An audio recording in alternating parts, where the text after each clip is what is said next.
So hey guys, what's up? Before we get started here, some good news as far as getting some discounts if you're looking to buy a grinder. So if you're looking to purchase a brand new grinder from Inland, you can go to their website and use this coupon code SGDIY. That will give you 15 bucks off of each grinder. So thank you to Inland for hooking this up. This gets us way below MSRP. It's a very good deal if you were looking to buy a new one anyways. So that's pretty much it. Use the code, get 15 bucks off, free shipping with over 100 bucks. I think Inland really stepped it up for us here. So thank you very much for that. And I'll leave all the information down below so you can take a look at that.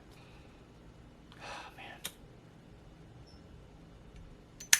So you burn this pretty much like an incense. I've been using Palo Santo for quite some time now, and every time I light it up to kind of clear the room and get this nice smell, like in this studio I would light it before getting started with work. Every time I use it, I have a problem with it ashing everywhere and I don't have a place to put it down on the table. So I wanted to create something that this would sit on. So for today's project, I want to make an incense holder pretty much for anything that you're burning. It could be Palo Santo, it could be lavender, rosemary, thyme, sage, anything that you're looking to burn for the aroma, for the smell. And it's gonna look pretty nice anyways, made out of glass. Imagine some type of a glass slab as the base, and then you have this vertical piece, and something like this would be rested right on top of it. So for this one, I'll keep it nice and easy for simplicity. And as always, if you're a beginner, I'll leave all the links and tools that we use and everything else. They'll be down below in the description. Hopefully they're going to be very helpful for you to get started. And with that said, let's grab our tools and start making this glass incense holder. I chose these two because they looked pretty similar. It's got these wisps and smoky effect in it, so I thought that could work pretty well. They're going to be mated right up to each other like that. I think that should look pretty good. So we'll start off by making these rectangle pieces. I'm making them 3 inches by 4 inches, but of course you can modify this to whatever size you'd like.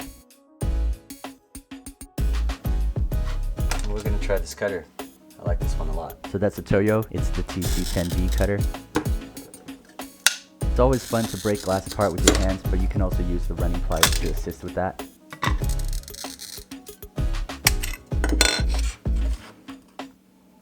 So we've got these 2 pieces, and I'm making the vertical piece 3/4 inch tall, and if you want it higher, then you can add the height to it.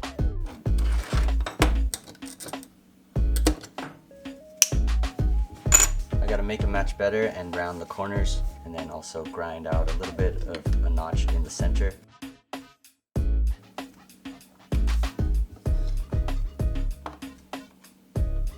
So it's gonna be something like that.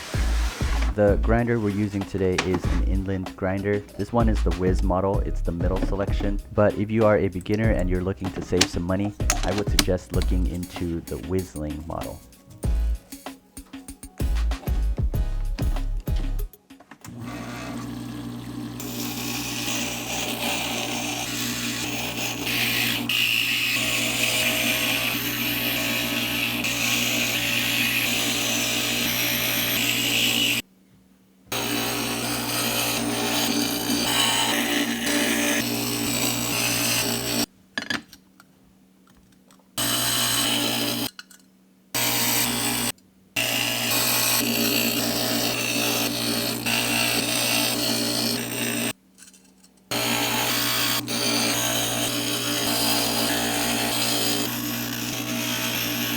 So the grinding went well and everything fits. Let's rinse them off and dry completely for the next step.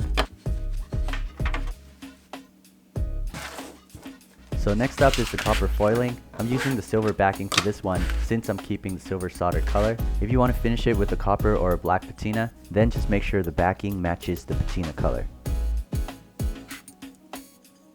So the tape goes around the glass, and use that fit tool to work it into the glass. You can use a wooden stick, you can use a pen, anything will do. Just make sure it's really sticking onto the glass as best as you can. And we'll do this with the rest of the pieces, and then move on to the next step, which is the soldering.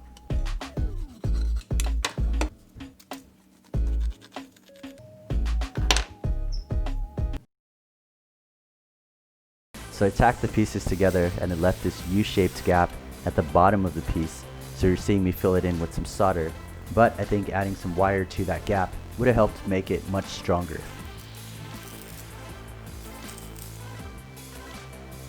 Next we'll use CJ's flux remover, and soap and water is fine, just make sure you're scrubbing all over.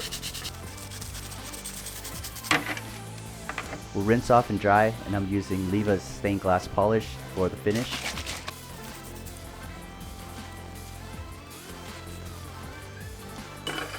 So that was a nice quick project. I hope you guys liked it. If you guys did, give me a thumbs up and let me know. I'd love to know if you tried this one out and how it went for you. Thanks again for watching, and thanks for hanging out, and I'll see you in the next one.